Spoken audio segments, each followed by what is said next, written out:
Hi, I'm Chris Ferdinandi, the Vanilla.js guy. I teach people how to build a simpler, more resilient web over at GoMakeThings.com. And today, I'm going to share a series of short talks about cool browser native features with you. First up, web components. Web components are a collection of technologies that you can use to create reusable custom elements with built-in interactivity, automatically scoped or encapsulated from the rest of your code. They have a wide range of features and functionality, some good, some bad, and some ugly. But today, we're going to look at how to create your first web component using the most cliche of examples, the counter button. And yes, I did click that button 42 times instead of just hard coding in the number. To get started, we'll create a custom element. You can name it anything you want, but it must include at least one dash. Single word web components are not allowed because those are reserved for native elements. In this case, we're going to call ours counter-button. Next, we need to register it with JavaScript, and we can do that with the custom elements define method.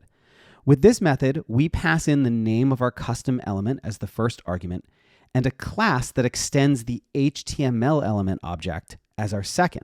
When our page loads, this will automatically find any custom elements with the name that we provided and instantiate a new instance of our class on them.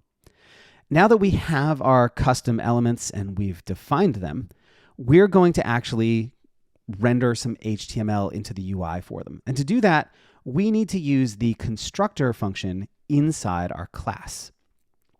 The constructor function runs when a new instance of the class is created. In it, we'll run the super method to make sure that we have access to the parent class, which in this case is the HTML element object, and all of its properties. Next, we'll add a property to track the number of clicks. In this case, we're going to call it count. We're going to attach it to this, the current element being instantiated by this class, and we're going to give it a default value of 0. You can think of this like component state in your favorite JavaScript library or framework. And finally, we'll use the inner HTML property to render a button into the custom element, which is the item assigned to the this keyword, and we'll include our count state property as part of that text.